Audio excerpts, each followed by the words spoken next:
I'm excited to announce our second keynote speaker.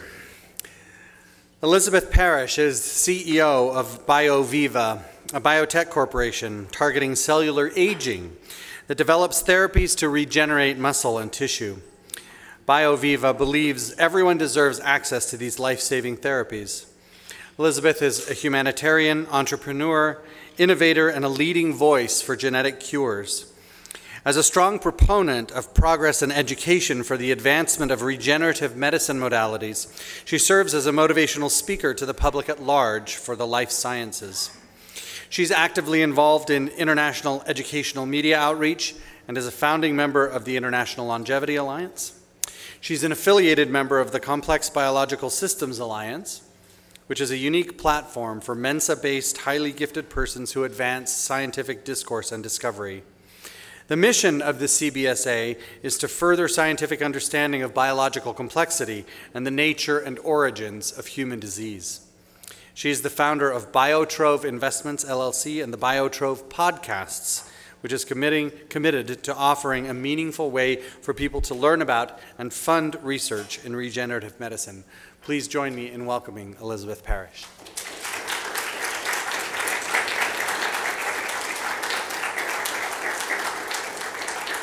Thank you. That was very long. I'll never do that to a person again. It's not necessary. So it's a pleasure to be here, and it's a very beautiful part of the country, I've got to say. I looked out the window this morning. I came in when it was dark, and I looked out this morning, and I was struck by awe. I think that if I had a religion, it would be that of nature. I am very humble to the universe that I was born into. So when I was asked to speak here, Lincoln asked me to talk a little bit about maybe faith and spirituality. I wasn't raised religious, so I don't have probably a lot of thoughts. I've learned a lot since I've been here. But I can say that if we put our faith in one place, we should put it in ourselves, because we can hold ourselves to getting a job done, and we can't really hold anyone else to do that. When I was in college, I asked my chemistry teacher if he believed in God, and he said that science is actually the proof of God, because why would a man or a woman work their entire lives for something that they may never see the fruition of? And I thought that that was really beautiful, and I think that that can play into everything that we think. But the thing is that we've been handed many tools. We've either found them or been given them, and it doesn't matter where you think they came from. If we don't use them, they're useless. So it's important to place our faith in places that make us actually actionable. And so by placing faith in yourself, you know that you can get up and do the job. Please don't wait for someone else to do it. I'm a perfect example of that because I'm the least likely person to be standing here. I got my education, didn't quite finish it because I had my second child. I was a stay-at-home mom working part-time for my husband's companies, and my son was stricken with type 1 diabetes. I ended up in the hospital, and I saw that many kids like him were suffering from chronic diseases, and many kids were dying. And yet I had read that many cures for diseases had already come to fruition for animals in research model, but these were not coming to humans, okay? And so I asked around the hospital, and they said, well, it's very unethical. It's against bioethics to use experimental medicine in humans, but I think it's unethical to let people die. So I left the hospital and I went on a search to find my way of what I could do to make a change here to help kids that had diseases find cures. And I ended up at a SENS conference, which is Aubrey de Grey's group, and I think that he spoke at one of your events a couple of years ago. And I learned about biological aging, and I had a big epiphany. The genetic cures for biological aging are actually similar to the cures that will help treat a myriad of childhood diseases. Every day we lose over 100,000 people to biological aging. Each one of these persons could have stepped up and been a test subject to bring cures to the world, not only for themselves, but for the community and our children as a whole. So I started a company called BioViva in 2015 with the ambition to get genetic cures out to humans and give them access to these treatments. A lot of governments were very interested in what we were doing. A lot of regulators were interested in what we were doing, but they really didn't know how to move us forward. So being in a pickle after 2 years of searching for ways to treat humans, this year we actually started a partnership with a company called Integrative Health Systems that will actually help us start treating humans right now. And this is really fantastic partnership because now we can legally get access to people, and BioViva will run their data. So BioViva is turning into a bioinformatics company that will run the data of what happens when we treat humans with gene therapies that actually treat the core root of biological aging. So with no further ado. So global disease burden, why would we be looking at biological aging? Biological aging, cellular degeneration, is the root cause of what causes the diseases that we die of. So if you think of biological aging as a disease, which we do, you'll actually see that it's the accumulation of damage as we age that leads to the symptoms that we die from. So that would be anything from cancer to heart disease to kidney failure to COPD. So how have things changed over the years? How have we already become transhumanists? So in the 1900s, this was how we died. Predominantly, we died of infectious disease, okay? So during this time, people would die around the age of 30 to 45, and they would die vastly of infectious disease. And if you look on the left side of the graph, you'll see many diseases missing because they were basically unknown.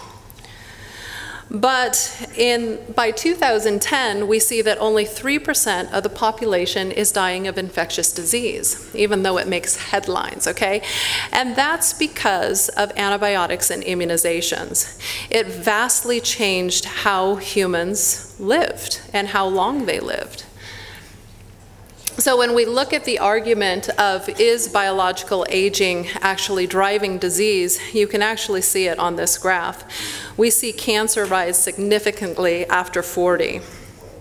We see heart disease, again, on the rise after 40. As a matter of fact, the death curve for most people in the world starts around the age of 45 right now in industrialized countries.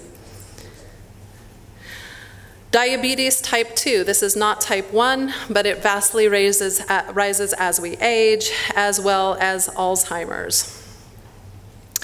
So if we question what's happening at the cellular level and what is actually making these diseases rise, we can actually get to the root cause of why there is so much interest in longevity today.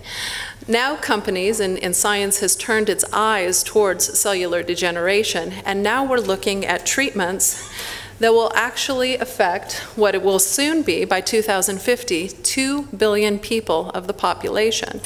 So by 2050, the people over the age of 65 will be 2 billion. This is a huge disease burden because in the world right now, in some places, we only have one payer to every 5 or 6 persons that needs health care sitting on top of their head. We don't have enough people entering the workforce to actually deal with this burden. And this graph actually demonstrates that. So by the year 2020, we have more people over the age of 65 than under the age of 5. And this is actually a global number. So this accounts for every place on the planet. Some countries have far surpassed that. I was just in Hong Kong a few days ago, and it's the longest lived population, and they have very, very few children, and we see this all around the world. As lifespan increases, people choose to have fewer and fewer children. But this creates a huge disease burden and a huge economic disaster on the planet. So here is aging in the middle, and here are all of the problems that are associated with aging. We call these diseases trillion-dollar problems. So the global annual cost of dementia right now is nearly $1 trillion. Cardiovascular disease, also nearly $1 trillion. Cancer is actually already surpassed $1 trillion. This is a little bit old. And diagnosis of diabetes is also in the nearly $1 trillion. So our company is looking at therapeutics that will actually combat this cellular degeneration that's causing these problems. But is it just a matter of how much money we spend on resources for humans? This graph will show you that in fact it's not. The US spends the most in healthcare right now of any other country and has the lowest lifespan of all the industrialized countries, just coming in slightly above Turkey. So we need to really consider how we've been doing business and what we think is safe drugs. The US is 5% of the world's population. We take 75% of all the prescription medicine, and we have the shortest lifespans. So when the regulators tell me that we need safe drugs, I absolutely agree with them, but I don't believe that they've passed any. Health is what we see on the left side. This is what we want to emulate. We want to be rambunctious. We want to be out there with nature, especially if you're me. We want to be part of society. We want to be building outwards into communities. What we see on the right side here is what happens as we age. And there's a phenomena called mortality priming. These people tend to turn inwards. They share less of their resources. And actually, it's not dependent on age. If you're diagnosed with an end-stage disease in your 20s, you have the same mortality priming that happens with age. We see communities shutting down as they're aging. And so as you look at the whole world's global population and the potential catastrophe, not only on the economic burden, but people turning inwards, this is definitely a problem that we need to solve now. So prevention and cures. This is what drug discovery looks like today. We have 5,000 to 10,000 compounds that start to go through trials, and only a small percentage, depending on who you talk to, anywhere from 3 to 8%, will actually become viable drugs. So what is going wrong? There are many things wrong. We have problems with academic papers that can't be reproduced. We have problems with animal models that are not close enough aligned to the human body. Our company's goal is to solve this problem, to be the platform that drug companies come to before they try to raise what is now over $1 billion to take a drug through clinical trials. If you wonder why investors don't want to get involved in biotechnology, this is the reason. They tend to get in and get out really quickly before they head into phase 3, okay? Because they want to take their profits. But health should not be a profit-based organization. This should be for everyone, and this should not be based in the needs for large sums of money. Thanks. So our company's platform is to take promising drugs, especially in the gene and cell and regenerative therapy forum, and to actually give these companies access to 10 to 20 patients who will, by consensual use and help pay for the therapies as well, come and try the therapies, so that when a drug company wants to bring their drug to the market, they can actually slap down the data of what happens in 10 or 20 people and show whether their drug works or not. Imagine a world where a drug company can go back to the drawing board and fix the problems with their drugs before they milk the system for $1 billion. Imagine a world where we actually know where the drug works and how succinctly it works, and by not allowing the drug company to determine its own endpoints, but looking at them in a myriad of different data points to assess where the drug is and is not working. This is what today's drug development also looks like in other graphs. So we see as the cost to get a drug through the FDA has risen, drug development has gone down dismally. We have less and less innovation coming through.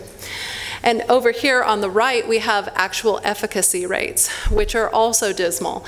So in cancer, it's about 25% efficacy. Right now with gene therapies and immunotherapy, we actually see a rise in the potential of having more of the population treated by safe drugs than ever before, which is very exciting. Again, the power of the gene. If you look at all the other numbers, I mean, you can see that many people are taking drugs that are not effective for them. So they're not working, so what they're doing is getting a myriad of side effects without the benefits.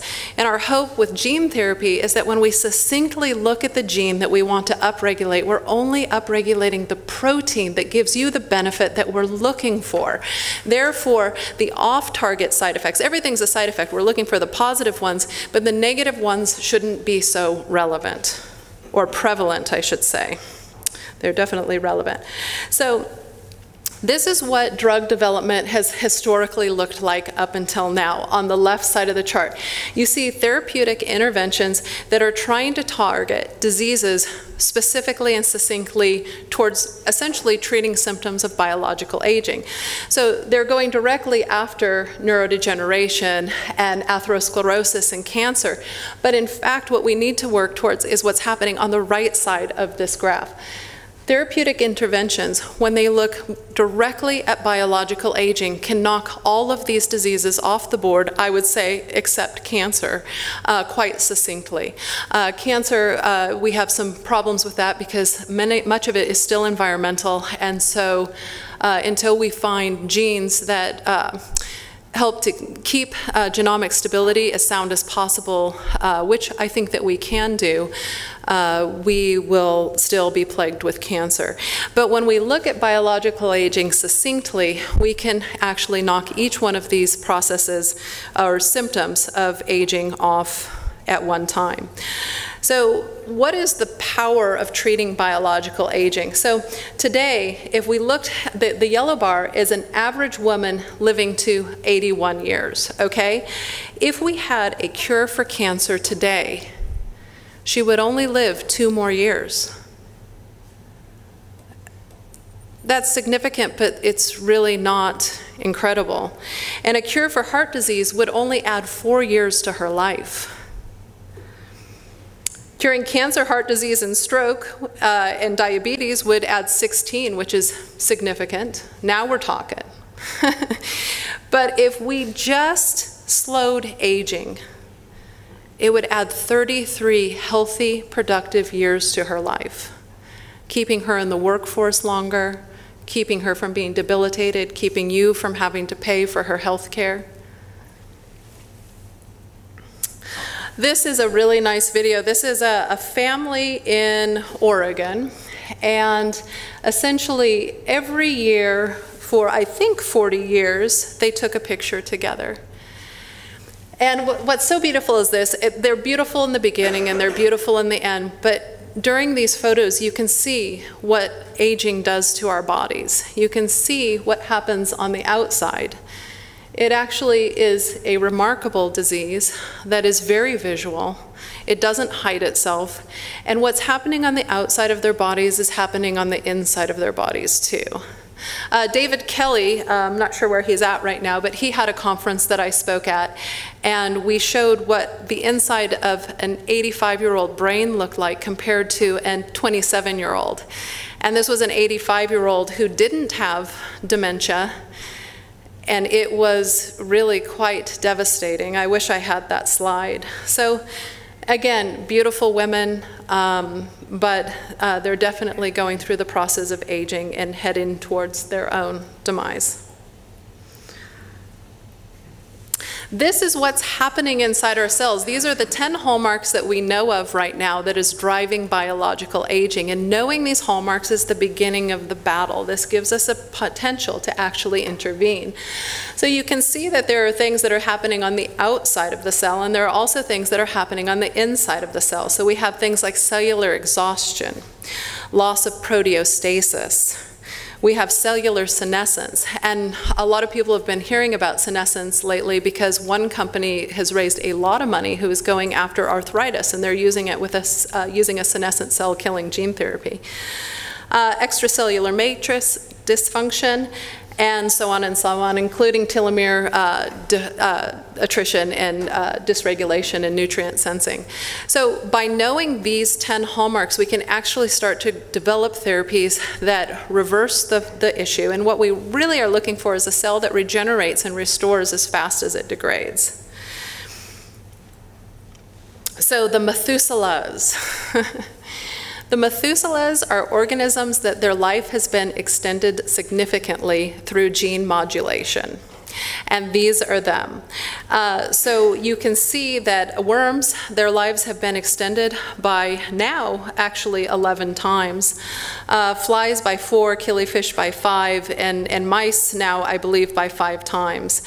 This is actually fantastic information. It shows us the power of gene modulation, but actually in nature we can see a lot more interesting things that we may want to emulate. For instance, we can look at animals like mice who don't live very long, and then a very close cousin called the naked mole rat who lives 35 years. So the mice live around 2 to 3 years. The naked mole rat lives about 35 years, and the difference is in their genes.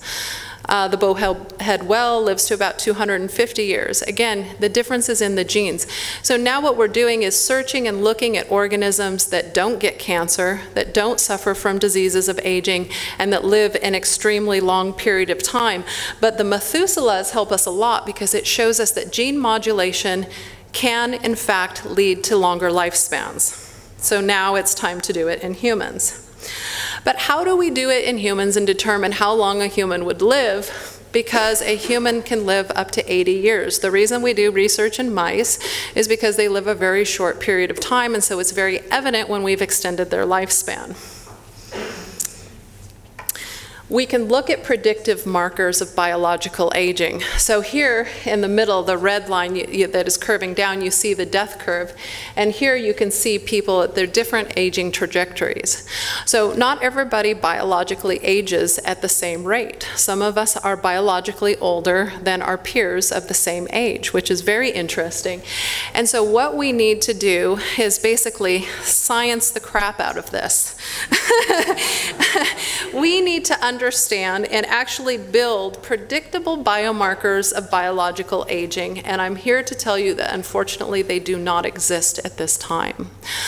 In our platform, we'd like to run new companies biomarkers of aging to see how accurate they are over time with our products. But right now what we're doing is looking at about 7,000 data points in patients to analyze how well they're doing. When you go to the doctor and you're 75 and the doctor says, oh, you're looking healthy, let me pat you on the back, you're not healthy at 75. It's actually a physical impossibility today. So what we need to do is have a better examination on what health actually is, and we need to gauge against that. Some of the things that we've talked about in the past are things like telomere length. Would telomere length tell us how old a person is biologically? Well, actually it doesn't, because what happens is telomeres get short. It can be a predictive measure of how soon you might get a disease, but actually telomeres can stay short for quite a significant amount of time. So as science is progressing and as we're using the tools we're given or finding, however you want to see it, we're able to use those tools to really drill down on what we're looking at when we talk about biological aging. So the requirements for a proper biomarker should be predictive physiological, cognitive, and physical function of chronic age. They should predict the years of remaining good function. That is the thing that we have a difficulty in doing right now. Minimally invasive and accessible to all people. Again, I don't believe that health should cost money. I think that we need to realize that by having healthy people, we actually save an enormous amount of money, therefore pocketing many resources. Must be more than just decreased risk factors and should represent individuals' overall health.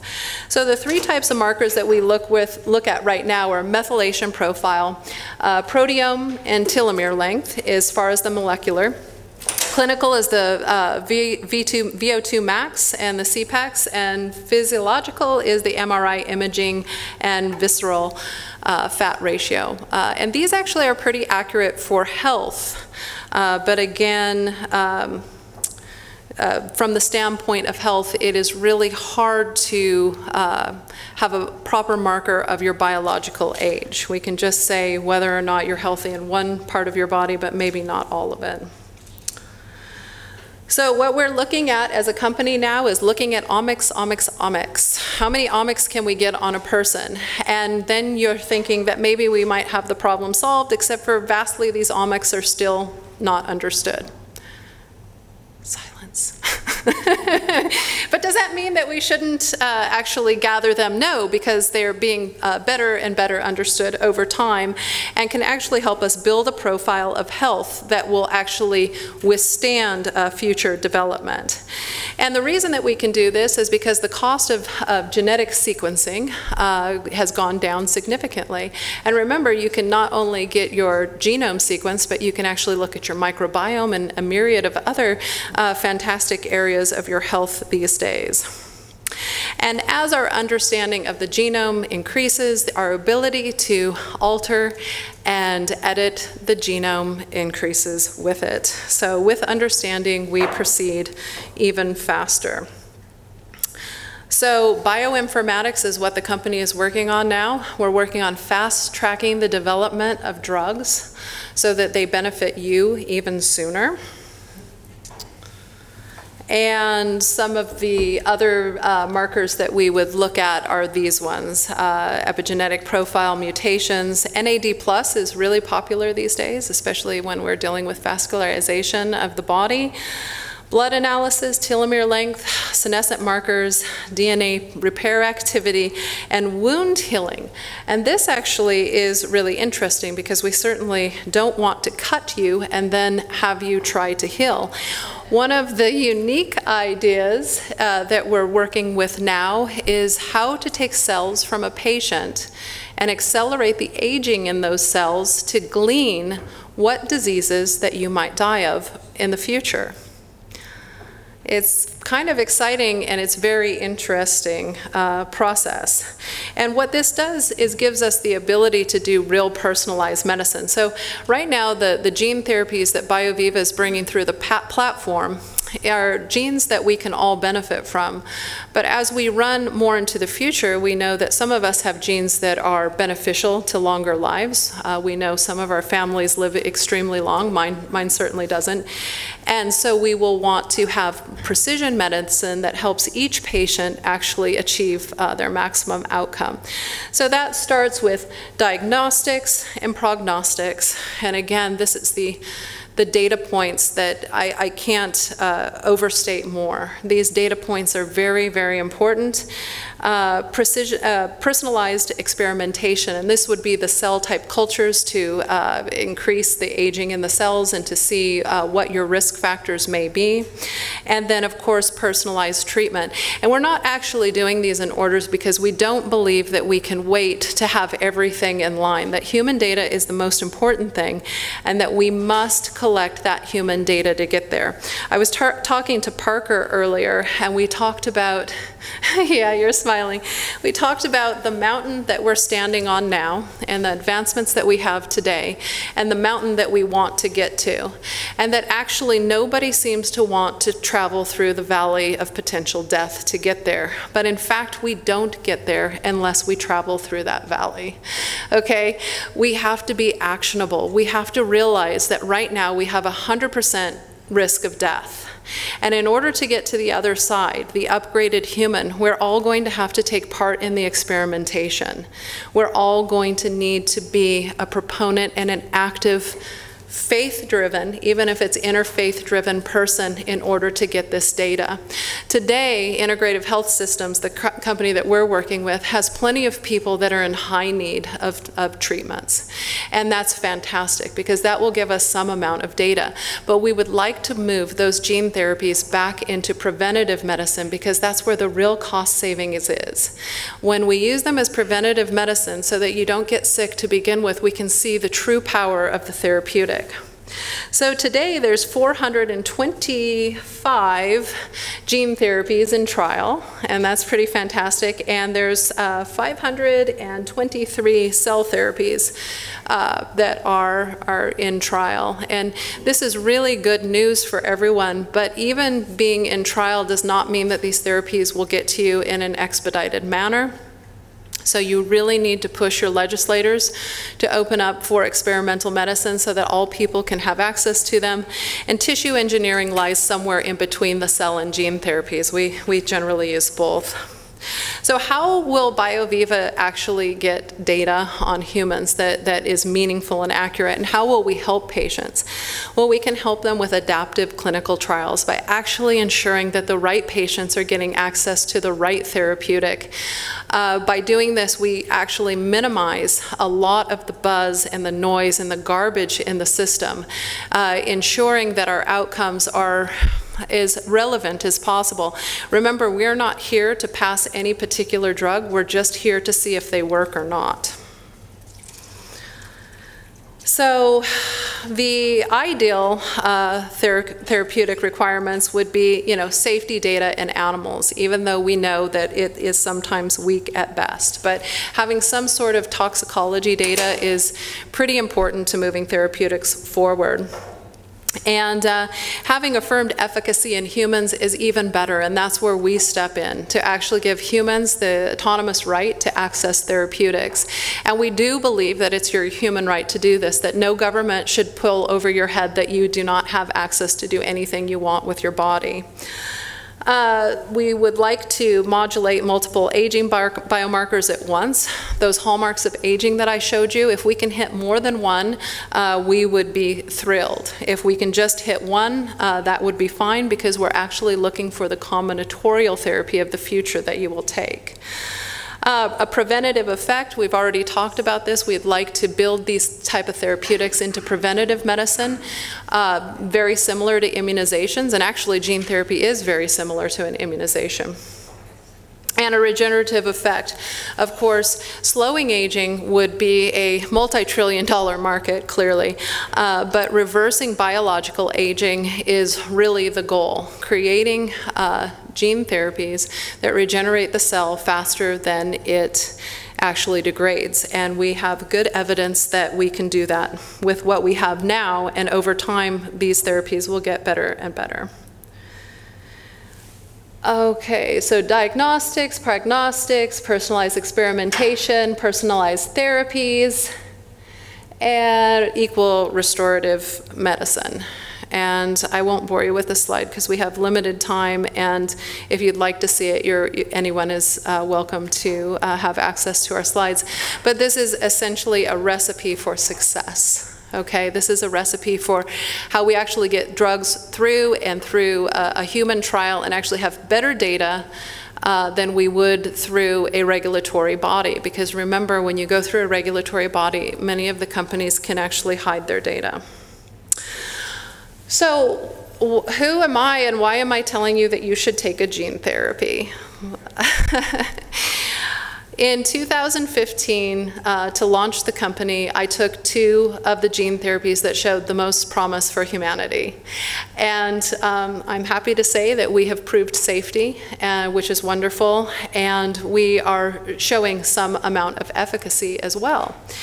One of the gene therapies I took was a telomere lengthening gene therapy. It holds great promise. It's the only gene therapy that's reversed biological aging in animal models. And it actually tackles many of the hallmarks of aging. So why do I not look like I'm 20? Because biology is a very, very difficult thing to work with, okay? With some gene therapies, we only need to target a few cells in the body, and we have what's called a shared protein, a protein that goes out into the blood and is shared with the whole body. And that would be the one on the right, the myostatin inhibitor. This one increases your muscle mass, and as a matter of fact, this has already been through safety and efficacy in the United States. That was the second gene therapy I took. But the telomerase-inducing gene therapy has to be in every cell. It's not shared outside your cells. And we do not know how many of the cells in my body we targeted, but we can glean from the effects of the testing that we targeted maybe around 20 or 30%. So the data, what was the data? We definitely saw lengthening in the telomeres in the T lymphocytes. And we actually, in this case, used the same lab and the same test. So we did that to actually shorten the level of inaccuracy in their own testing. We used the same lab. And we saw definitely increased muscle mass and decreased intermuscular fat, which is fantastic. We did an MRI on my entire body, and we have no signs of cancer. We've done many cancer tests, and they essentially come out, you're at a high, mid, or low risk, and I'm at a low risk for all of them.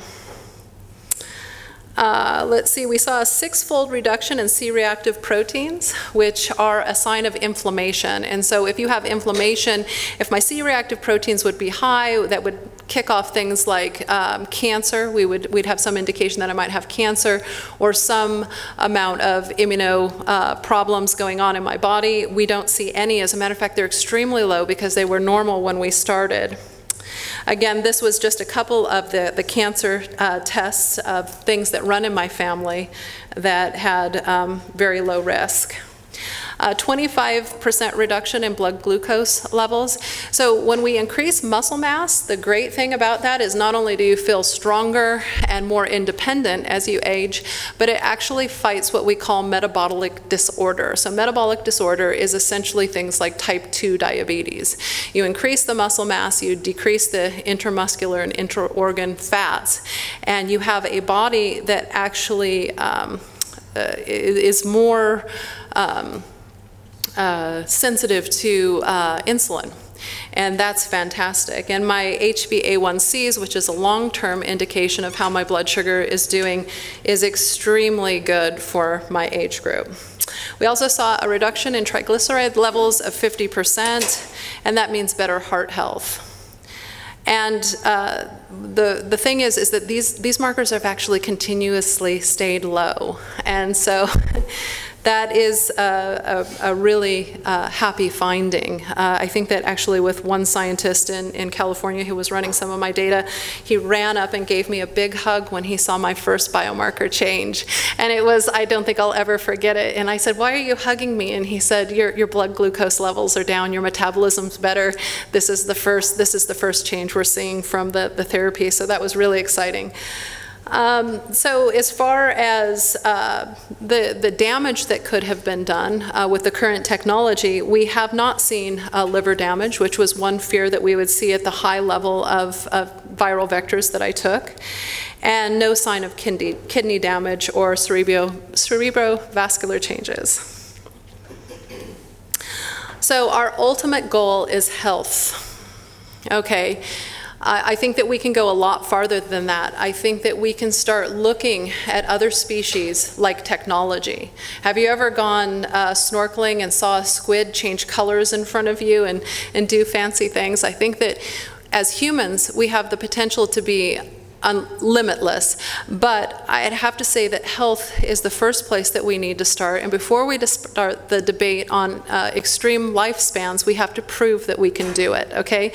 So we have to find these drugs, and we're the platform for seeking them out. The World Health Organization defines health as this: health is a state of complete physical, mental, and social well-being, and not merely the absence of disease or infirmity. Who sits under that definition today? We would like to hold the World Health Organization responsible for this definition and help the world actually achieve this.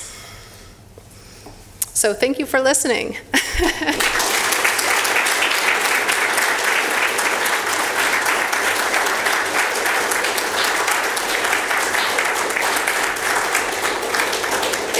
If you have any questions, I can... Yeah, where do we get some? Where do you get some?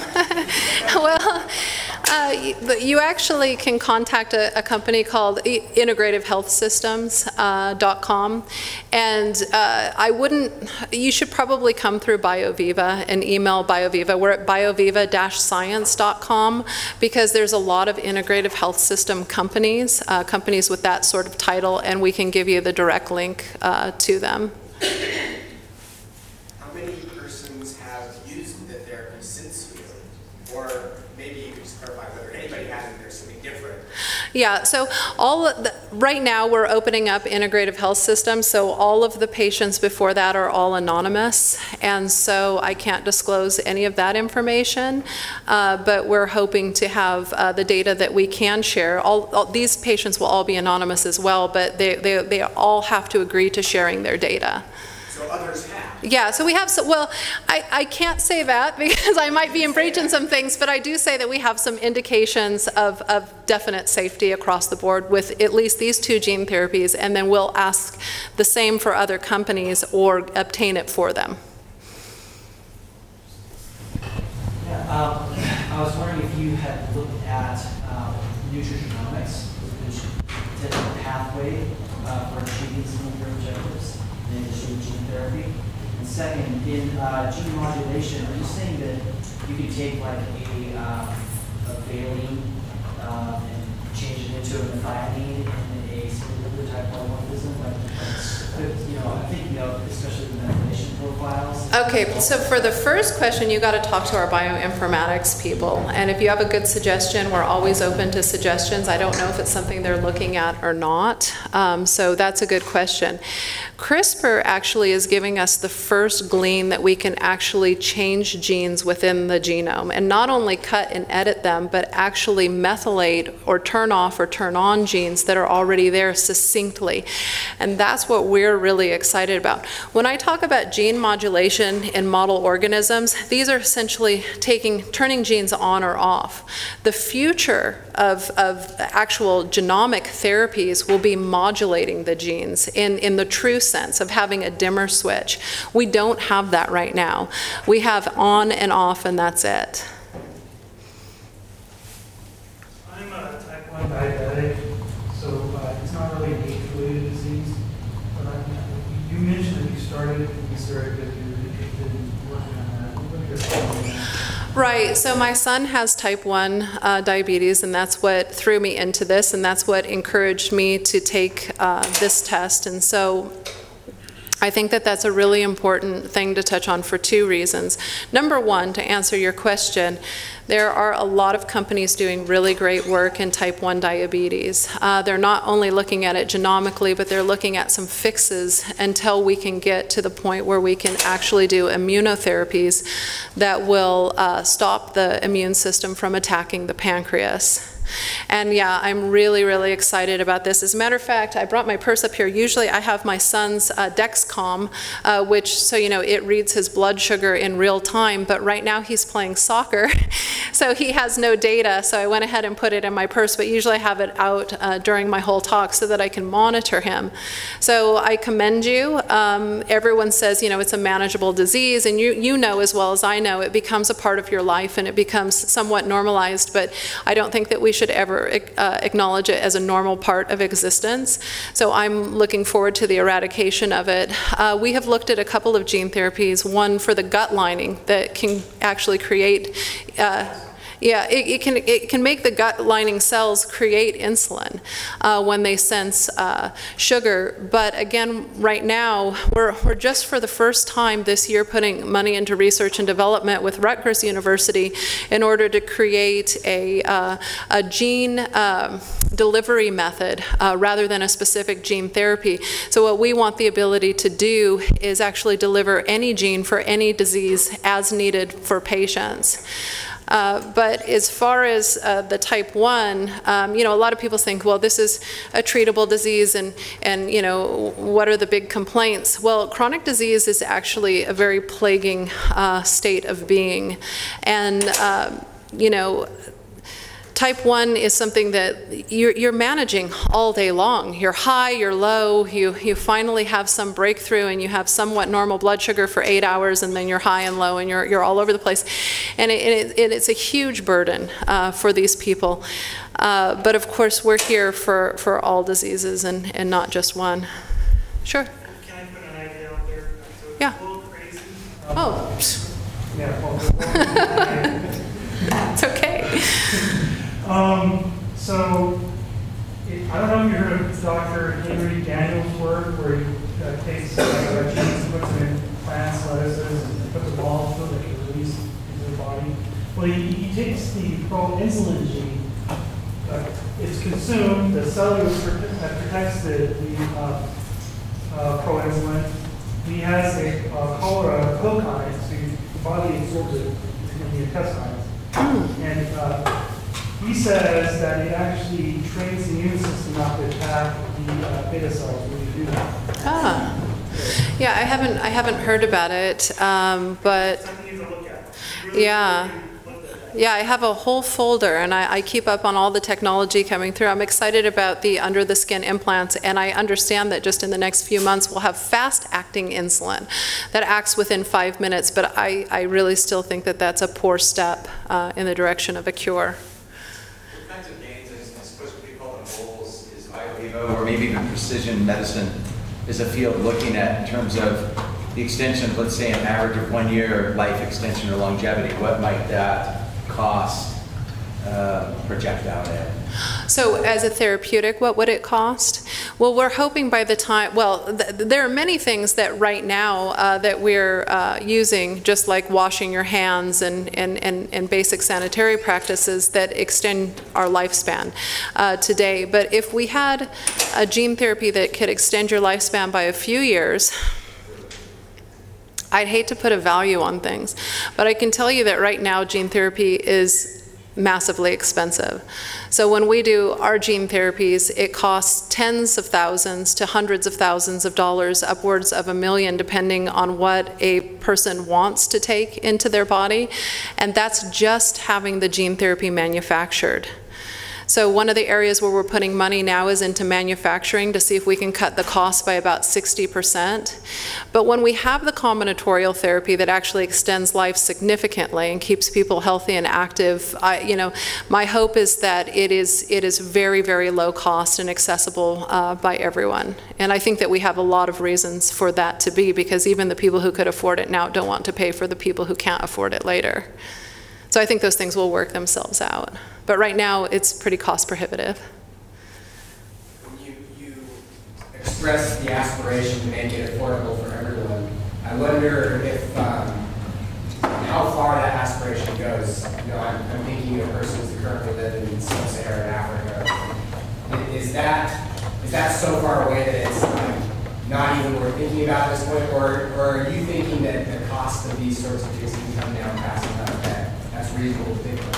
I think that when we think about advances, we should think about the technology for everyone. We should think about how that increases society's ability to actually overcome adversity. So for instance, the first industrialized revolution, somebody help me with this word, happened because of lifespan. So as soon as people live long enough to get trained and then be an active part of the workforce for a longer period of time, this is when we've seen the big booms in industrialization. And this is also when we see them in countries that are burgeoning. So as soon as a country's lifespan gets past a certain age, we actually see that OECD countries go in and they start buying up workforce. And so we saw this with China and India and other places in the world that we reach into as soon as the workforce lives a significant period of time where you can actually train them and get actionable work out of them. Now, with our company, of course, we would like to work into stronger, faster, better, smarter humans. When people talk about AI, I would like a human brain that keeps up with it. And the only way that we can do that, first, we'll be vastly surpassed, but the only way we can do that is with genetically altering machines that are biological, that integrate with us. So somebody was saying earlier that a friend of theirs, freaked out when they lost their phone because it really has become an extension of our mind. It's like losing your brain. It's like, oh my gosh, where did it go? And we're all panicking. Integrating these technologies will be the next step after we solve these more what would be considered basic problems, but what right now are huge problems for society. Thank you. We're out of time right now for questions.